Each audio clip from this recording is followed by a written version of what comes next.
First time I heard a harp was on a radio show called Who Covered Whom.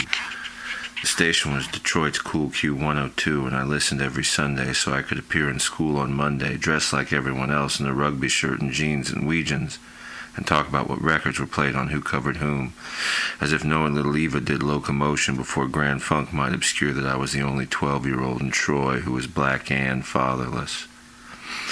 One Sunday, the DJ played Slowhand Clapton's Eyesight to the Blind, from the soundtrack of Tommy, a popular midnight movie among the stoner set, then Sonny Boy's original.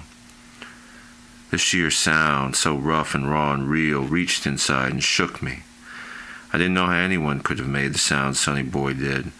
I almost believed those trills and slides emanated from within, like song from a bird. Plus, I knew instantly, unlike with Jimi Hendrix on the same station, that Sonny Boy was black. And I wanted to learn how to kick up such a racket myself. Once I bought my own harp and instructional books to go with it, I was soon stumbling through the Star-Spangled Banner and God Bless America, meantime listening to Sonny Boy and Little Walter and wondering if I'd ever sound like them. Later at Troy High and at Michigan State, I joined several bands. The Mr. T's, Chic and the Trojans, Motown Mojo, Jack and the Dull Boys. But we sounded like George Thorogood or Jay Giles. Having grown up on Apple Blossom Court instead of Dockery's Plantation, I feared I was never close enough to the real blues to play them. I needed confirmation of my talent, but was too frightened to sit in with players who came through East Lansing and Detroit. Didn't help that my bandmates were named Trevor and Steve and came to the blues after several viewings of the Blues Brothers. No brothers and sisters were stopping to see me either. So, 2 months shy of graduation, when I'd been offered a job by Loomis and Pratt, a marketing firm in Cleveland, I was confident I'd take it and keep a harp at home to play along with my chess records on weekends. Then came the audition announcement in the Detroit Metro Times, calling for harpists to try out for a spot with Brother Ben.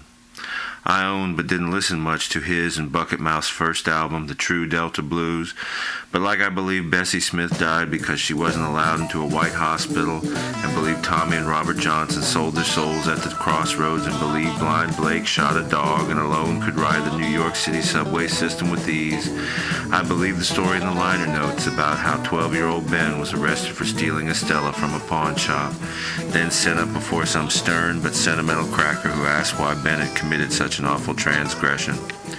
To play the damn thing, young Ben is purported to say. A response that so tickled the judge he said, "Then let me hear what you can do."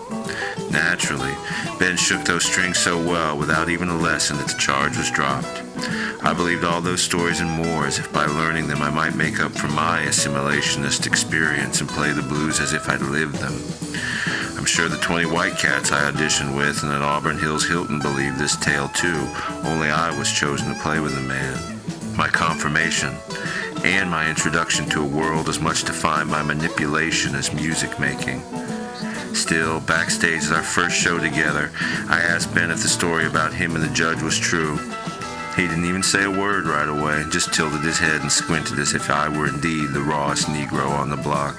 Now, 5 years later, I hold the notes of "Good Evening Everybody" as long as I can before letting them go.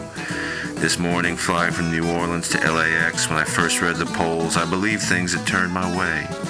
We'd finally get more than just a nomination at the Beale Street Blues Awards. I'd flash these polls before Ben and he'd agree, "You're right, Pete, let's just play." Thank God I couldn't hold on to such notions for long. Thank God the last true Delta Bluesman showed me once more that this is his show and will be until he says he's through. That he knows much more than I, as a businessman, a musician, a bluesman, a man born black in these United States. Without that, I might have believed I had the answers. I might have believed it was my time to go it alone.